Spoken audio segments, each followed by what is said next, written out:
Assalamualaikum warahmatullahi wabarakatuh. Perkenalkan, kami dari kelompok 4 yang beranggotakan saya sendiri, Sekar Ainaya Kalula, Arwin Rizky Rivaldi, dan Pintara Dinda Syahjada. Kami akan mempresentasikan tentang Preventing Reputation Risk. Reputation Risk Arsitektur Hard Interpretations. Pembuat keputusan individu. Pada kasus ini, reputasi Burger King sangat menurun dan mereka memutuskan untuk menutup 2 outlet dan akan melakukan perbaikan dan penyelidikan. Hal itu harus dilakukan oleh perusahaan untuk menerima risiko yang ada dan bertanggung jawab atas kelalaian perusahaan dan untuk tetap bertahan dalam bisnis. Komite bisnis atau fungsi. Komite bisnis atau fungsi harus menghasilkan risalah keputusan seperti langsung mengambil tindakan permintaan maaf secara resmi agar mendapatkan beberapa kelonggaran untuk ke tingkat berikutnya. Manajemen risiko reputasi di seluruh organisasi komite.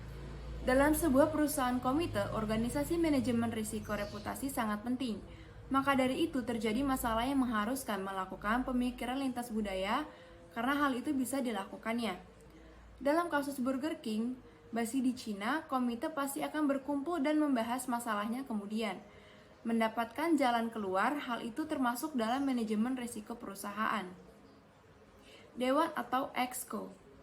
Peran Dewan harus memastikan manajemen risiko reputasi tertanam ke dalam semua proses dan aktivitas. Jika keputusan risiko tertentu telah meningkat sejauh ini, Dewan memiliki otoritas tertinggi untuk membuat keputusan. Dalam prakteknya, papan adalah cenderung sangat bergantung pada saran dan pengarahan dari Exco atau perusahaan Dewan Reputasi. Dalam kasus ini, peran Dewan gagal karena ia tidak menanamkan atau memastikan manajemen risiko reputasi tertanam ke dalam semua proses dan aktivitas. Karena kalau hal itu terjadi, kasus ini tidak akan terjadi. Selanjutnya mengenai perubahan perilaku melalui campur tangan yang lembut. Arsitektur resiko reputasi mewakili atau rasional intervensi dalam mencegah resiko reputasi. Tetapi struktur dan proses apapun masih membutuhkan intervensi yang lebih lembut, kepemimpinan, budaya, kompetensi untuk menjadi efektif. Tujuan intervensi lunak dalam pencegahan risiko reputasi adalah untuk mendorong kinerja atau perilaku yang lebih baik yang mencegah risiko dari timbul di tempat pertama, atau yang membantu memastikan risiko diambil secara bertanggung jawab melalui arsitektur formal yang dijelaskan sebagai berikut. Soft intervensi memang sangat diperlukan dalam bisnis. Seperti dalam kasus ini, jika Burger King tidak melunakkan perilaku mereka dengan meminta maaf dan mengambil tindakan, perusahaan Burger King mempunyai kemungkinan akan bangkrut dan tutup karena masyarakat merasa telah dibohongi. Meskipun hanya 2 outlet yang melakukan kecurangan, perusahaan di tempat lain juga akan mendapat dampak karena hal itu. Oleh karena itu, harus melakukan soft intervensi untuk merendahkan masalah atau kasus ini. Kemudian selanjutnya mengenai kewarganegaraan perusahaan. Kewarganegaraan perusahaan sangat mendasar bagi keberhasilan pengelolaan risiko reputasi, sehingga dapat dicakup di hampir semua bagian. Perusahaan yang baik harus berperilaku seperti warga negara yang baik juga. Mereka harus mematuhi hukum dimanapun mereka berada. Mereka harus menjadi tetangga yang saling menghormati dan membantu. Mereka harus memikirkan dan peka terhadap kebutuhan masyarakat yang lebih luas serta kebutuhan mereka sendiri juga. Mereka harus menghormati pendapat orang lain. Mereka harus merasa bebas untuk berbicara ketika mereka memiliki pendapat. Konsep kinerja keuangan dan perusahaan yang baik sekali lagi menjadi kuncinya.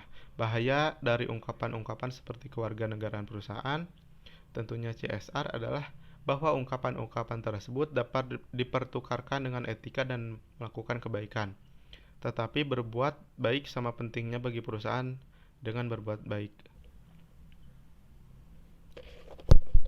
Kemudian selanjutnya, kewarganegaraan perusahaan sangat penting karena untuk menambahkan kepercayaan serta untuk memberitahukan niat baik, resiko, dan tanggung jawab perusahaan. Dengan menjadi bagian dari kewarganegaraan, perusahaan akan merasa terlibat atau terhubung dengan karyawan lainnya. Hal itu akan menumbuhkan sikap positif dan tidak jarang juga sisi negatifnya. Dalam kasus ini, kita belum mengetahui siapa dalang dari kasus ini. Tetapi karena hal ini semua yang tidak bersalah ikut terseret masalah karena mereka merupakan bagian dari kewarganegaraan perusahaan. Dan bisa jadi di dalam perusahaan ada beberapa oknum yang sengaja melakukan hal itu, yang awalnya tidak ingin melakukan tetapi karena sama-sama merupakan kewarganegaraan perusahaan atau karena sama-sama merupakan sesuatu kesatuan dari perusahaan, kemudian terpengaruh sehingga ikut melakukan hal yang salah. Baik, saya akan melanjutkan presentasi teman saya. Perspektif tulisan. Menurut pandangan kami, tindakan yang dilakukan oleh Burger King di Cina sangat beresiko membuat perusahaan hancur. Ditambah bukan hanya di satu tempat, tetapi 2 tempat. Akan tetapi tindakan yang diambil oleh perusahaan Burger King untuk menutup sementara perusahaan serta menyelidiki adalah hal yang sangat tepat untuk mencari tahu siapa-siapa yang terlibat dalam hal ini dan untuk mengurangi resiko kebangkrutan dan serta untuk mempertahankan reputasi perusahaan. Masuk pada bagian saran, berdasarkan contoh kasus, saran kami untuk perusahaan adalah perusahaan harus memilih staf atau seseorang yang ingin bekerja dengan perusahaan dengan sangat teliti dan harus mempertimbangkan beberapa aspek. Perusahaan juga harus meningkatkan keamanan perusahaan serta mempercepat tindak lanjut untuk mengakhiri kasus ini agar nama perusahaan tidak tercoreng terlalu lama. Dan jika nama perusahaan sudah bersih, maka perusahaan harus melakukan promo atau melakukan hal lain untuk mengembalikan nama baik perusahaan dan untuk sebagai wujud permintaan maaf. Itulah presentasi dari kelompok kami. Kurang dan lebihnya mohon dimaafkan. Saya akhiri, wabillahi taufiq wal hidayah. Wassalamualaikum warahmatullahi wabarakatuh.